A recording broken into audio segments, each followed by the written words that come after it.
de Carta Magna ou Constituição do MBL e do Missão, vocês descrevem ali essa evolução ideológica, vamos dizer, uma progressão ideológica. Então, vocês surgem como um movimento talvez liberal mais ingênuo, não sei se é o termo correto, mas liberal mais ingênuo, e paulatinamente se transformam em talvez um partido mais nacionalista ou soberanista. Entende que o Estado tem funções estratégicas em política interna e externa. Então, a que se deve essa mudança de um liberal para um nacionalista ou soberanista? E o que é exatamente, para quem não conhece, o Livro Amarelo?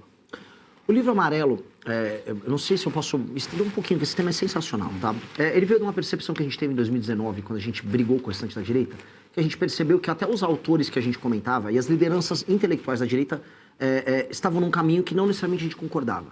E aí a gente via autores estrangeiros com livros não traduzidos para o português. A gente via que as próprias intuições que a gente tinha, ou as próprias experiências que a gente tinha em mandatos, não batiam com o que a gente defendia em termos, vamos dizer, dogmáticos ou termos intelectuais, vamos colocar aqui. Vou dar um exemplo. A gente falava muito, temos que ter vouchers em escolas. Aí eu conversava com o prefeito, falava assim, gente, nenhuma escola privada vai querer colocar uma escola na favela. Você vai precisar de uma escola pública, você vai precisar de uma polícia ali perto.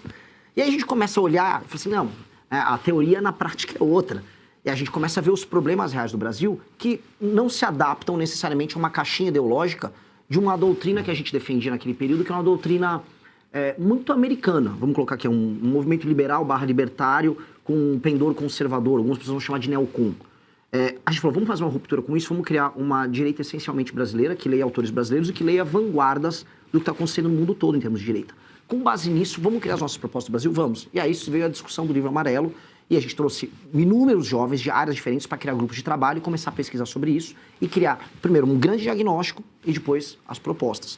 E a beleza do Livro Amarelo, são 6 fascículos que saíram, é que isso permitiu que a gente fosse evoluindo. Então você tem um fascículo do Livro Amarelo que está discutindo o que a gente, discordando do que a gente falou no fascículo anterior.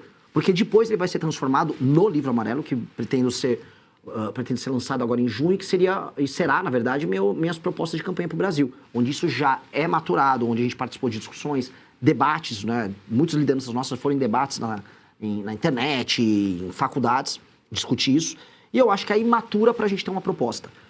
Esta questão da ingenuidade liberal e da leitura de que nós precisamos, num mundo em crise, ser soberanista, ela é central para nós.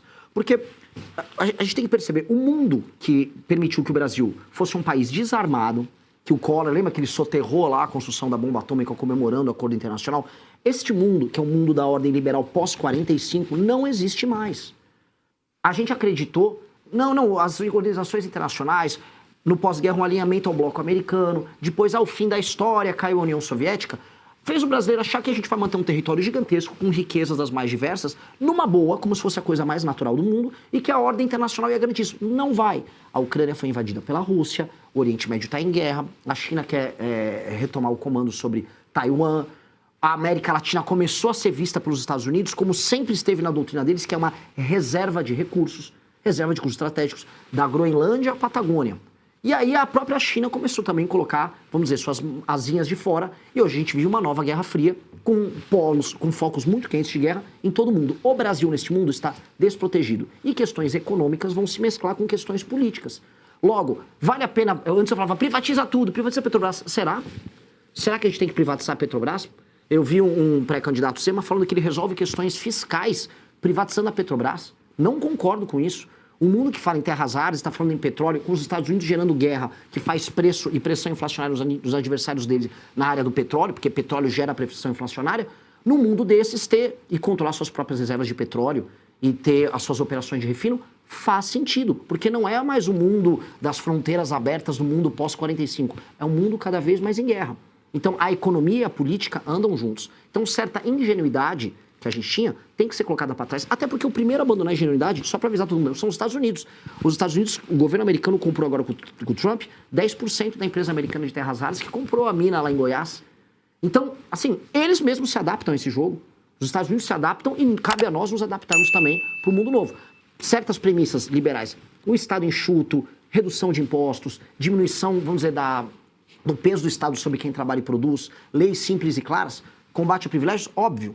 mas a leitura estratégica do todo e o papel indutor que o Estado pode ter na economia, por exemplo, a gente desenvolver o Nordeste, que para mim é uma coisa central, existe e tem que ser feito. É básico, não adianta a gente fugir Marshall disso. para o Nordeste, alguma coisa nesse sentido. Desesperadamente.